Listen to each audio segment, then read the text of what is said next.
नमस्कार मित्रांनो, आपण ही महाडीबीटी पोर्टल अंतर्गत या अगोदर जर अर्ज केलेले असतील तर आपल्यासाठी हा व्हिडिओ महत्त्वपूर्ण आहे। तर मित्रांनो, महाडीबीटी पोर्टलवर आल्याच्यानंतर आपण एक येथे सूचना पाहू शकतात की महाडीबीटी शेतकरी पोर्टल लवकरच पुन्हा उघडण्यात येईल आणि शेतकरी नवीन नोंदणी तसेच कृषी विभागाच्या योजना अंतर्गत विविध घटकासाठी अर्ज करू शकतील।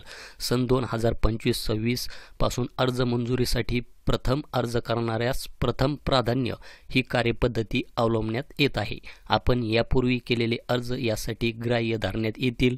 आपल्या अर्जाचा यादीतील अनुक्रमांक खाली दिलेल्या शेतकऱ्यांनी केलेल्या अर्जांची तारीख व वेळेनुसार क्रमवार यादी या लिंकवर क्लिक करून आपण बघू शकता। तसेच सदर यादीबद्दल आपल्याला काही शंका अडचण असल्यास आपण हा जो काही नंबर आहे या हेल्पलाईन क्रमांकावर सकाळी 9 ते सायंकाळी 7 वाजता सोमवार ते शुक्रवार दरम्यान संपर्क करू शकतात। अशा प्रकारची एक सूचना आपण येथे पाहू शकतात। तर मित्रांनो, येथेच आपण खाली आल्याच्यानंतर येथे आपण पाहू शकतात की शेतकऱ्यांनी केलेल्या अर्जाची तारीख व वेळेनुसार क्रमवार यादी। जर आपण याच्यावर क्लिक केलं तर येथे शेतकऱ्यांनी केलेल्या अर्जाची तारीख व वेळेनुसार क्रमवार यादी आपणास यामध्ये पाहायला मिळणार आहे। तर येथे लाभार्थी तपशील शोधा। तर यामध्ये आपण आपला जिल्हा निवडून घ्या, त्यानंतर तालुका निवडून घ्या, त्यानंतर गावाचे नाव निवडा, त्यानंतर यामधून बाप प्रकार निवडा, त्यानंतर आपली जात वर्गवारी निवडून घ्या आणि शोधा या बटनावर क्लिक करा। त्यानंतर आपणास येथे खाली अर्जदाराचा तपशील हा दाखवला जाईल, कोणत्या घटकासाठी अर्ज केलेला आहे आणि आपण जो काही अर्ज केलेला आहे त्याची तारीखसुद्धा आणि वेळसुद्धा येथे दाखवण्यात येईल।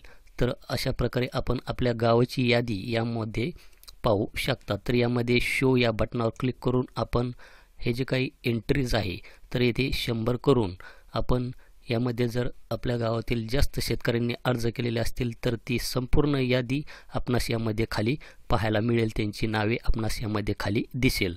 तर येथे एक्सपोर्ट टू PDF याच्यावर क्लिक केलं तर ही जी काही PDF फाईल आहे ही PDF फाईलसुद्धा आपल्यासमोर डाउनलोड होऊन जाईल।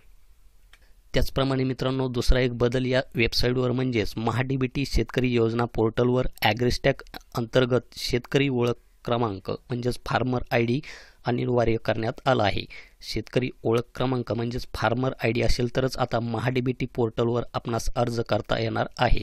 त्यामुळे आपण जर आपला फार्मर ID हा तयार केलेला नसेल तर आपण आपला फार्मर ID CSC सेंटरला जाऊन किंवा स्वतः आपण काढून घेऊ शकतात। तर येथे आपण पाहू शकतात मित्रांनो, आता येथे लॉग इन करण्यासाठी येथे आता शेतकरी ID प्रविष्ट करा असे सांगितले जात आहे।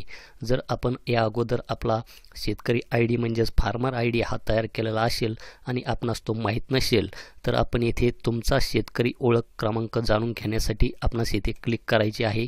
त्यानंतर आपणास येथे आपला आधार नंबर टाकायचा आहे आणि गेट OTP वर क्लिक करायचे आहे। त्यानंतर आपल्या मोबाईलवर एक OTP येईल, तर येथे ओके करायचे आहे। तो OTP टाकून आपणास येथे OTP तपासा याच्यावर क्लिक करायचे आहे।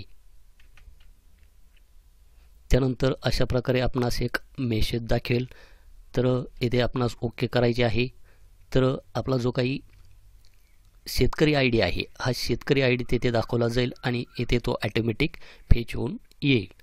तर अशा प्रकारे मित्रांनो, आपण आपला जो काही शेतकरी ID आहे हा शेतकरी ID यामध्ये टाकून आपण यामध्ये लॉग इन होऊ शकता। तर मित्रांनो, आपल्यासमोर अशा प्रकारे सुद्धा एरर येऊ शकतो की आपला जो काही शेतकरी ID आहे हा शेतकरी ID टाकल्याच्या नंतर farmer ID does not exist, please enter valid farmer ID। तर मी इथे ओके करतो।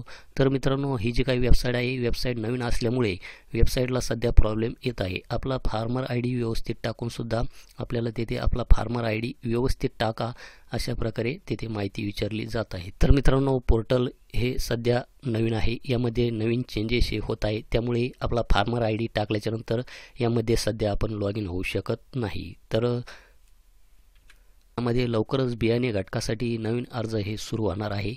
तर मित्रांनो, हे होतं एक आपल्यासाठी महत्त्वाचं एक अपडेट। भेटूया मित्रांनो अशाच एका नवीन अपडेटमध्ये। धन्यवाद।